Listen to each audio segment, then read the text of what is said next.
Hello everyone, it's Callum Parks here, and today I'm going to be talking about the separation between church and state. Well, let's just kind of dive into things here. The separation of church and state is arguably one of the most important things ever written in our Constitution. So, how did these two things discreetly join arms over the years? And is this something we, as citizens, should be afraid of? Well, let's just kind of dive into the thesis here. Religion and government must be separate. Otherwise, the country will begin to show an obvious bias towards those who don't identify with the government's religion. There is also potential for the government to no longer serve its people's needs because it is instead too focused on the religion it believes in. Now, when looking at the US currency, you will see that it says, "In God we trust." Right here, have a dollar bill for you. So when did this happen? And if the Constitution mandates a separation between church and state, how did this happen? Well, until 1956, let me make sure it's on. Yes, the national motto was E pluribus unum. You have to excuse my Latin here. But essentially what that means is out of many, one, which I find is a great motto for the US, as it discusses how the country is made up of many different people with different ideas, ideals, religions, you name it.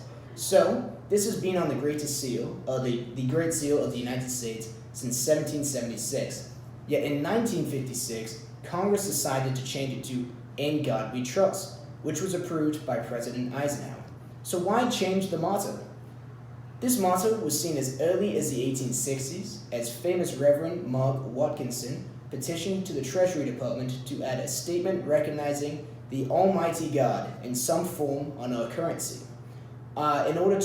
He wanted this to be done in order to relieve some of the mass heathenism that was being seen around the time. Now, heathenism is essentially the idea of non-belief in any god, or just a non-pagan god.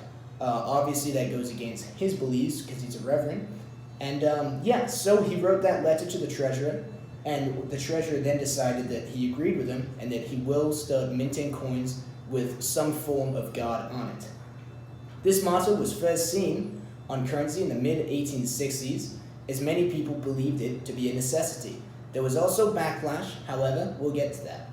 This motto has also been seen in the Pledge of Allegiance, the Star-Spangled Banner, and in many writings from the War of 1812. Now let's look at the importance of the motto. During the Cold War era, the US government needed to distinguish itself from the Soviet Union, which was promoting a government separated from religion, known as state atheism. That's what we're supposed to be doing. However, in doing so, the US government then decided to take that term, "In God We Trust," and coined it as the national motto. And now, through doing that, they believe that those in the US would then see another reason as to why capitalism is better than communism. This motto has been in place since then, and has been a reason of outrage for certain groups. Many believe it is a direct infringement of the Constitution's First Amendment, which I would agree with. As we now know a brief history of why the national motto was changed, we must now look at the problems of having a government with a religious bias. Now, a national motto involving any religion can turn into a quite dangerous thing. Let's look into how and why this motto can lead to polarization and an ill-led government.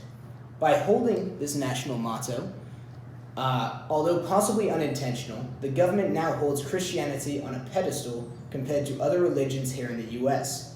As a country that was founded on the basis of different ideas, ideals, and different people, we must ask why the government picked Christianity above all other religions, or even any religion at all.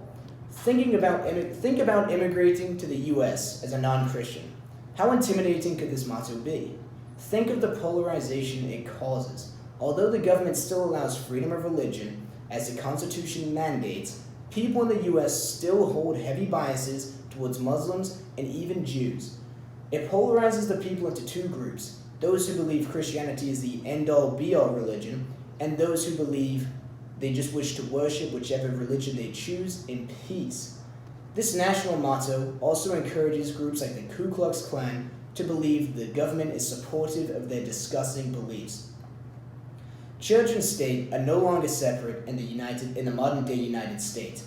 God's name can be seen on state property and is even found on flags outside of courthouses. Think of the problems this can cause when someone is up to trial who isn't a Christian. They may believe they aren't given a fair trial from the beginning. In order to make the United States a more inclusive place, we must abolish the use of religious sayings on all state-funded properties as well as currency. Now that we understand all of the problems and dangers that can come with a lack of separation between church and state, let's kind of look into what the government would be like, or how life in the U.S. would be without a religious government. If Christianity was no longer held on a pedestal by the government, religious groups would no longer be pitted against each other as to which one was the correct group. Instead, they would respect each other and become less polarized. Groups like the KKK would no longer have the excuse that they are following, the religion our government supports, and people overall would be more satisfied with the government's decisions. Now, looking at these government decisions, let's kind of analyze how things would run smoothly. Without religion, our government would no longer have to play along with the ill-placed morals that come with religion. Abortion would no longer be a religious issue backed by a Christian government. Same-sex marriage would have never been an issue in the first place, since the main opposition for such a topic is Christianity. Controversial topics that politicians love to stand on a hill for would be less controversial due to the separation of church and state. As well as controversial topics becoming less of an issue, bills would become passed with a higher efficiency because senators and the like would have less to argue about, since religion could no longer be seen as a legitimate reason to do or not to do something. Now, as we transition to the conclusion, let's look at all the terrible things that religion has caused in the past. Genocides, crusades, violence. Brings the question, why would we want our government supporting any of this in the first place? The answer is, we don't. And, we really don't. Church and state must be separated so these issues don't continue. Religion has a place. It's just far, far away from where the government is. As we move forward now that we understand why these two should be separate, start thinking of all the places you see God's name mixed in with our government. And ask yourself the question, is this really what we want? Thank you so much. Now, I'm going to slide over here and show you guys some of my, please be on the big, yes, just some of the sources here. I've got treasury.gov. I use that for things like the information on the money and and the information as to why In God We Trust was on the dollar bill.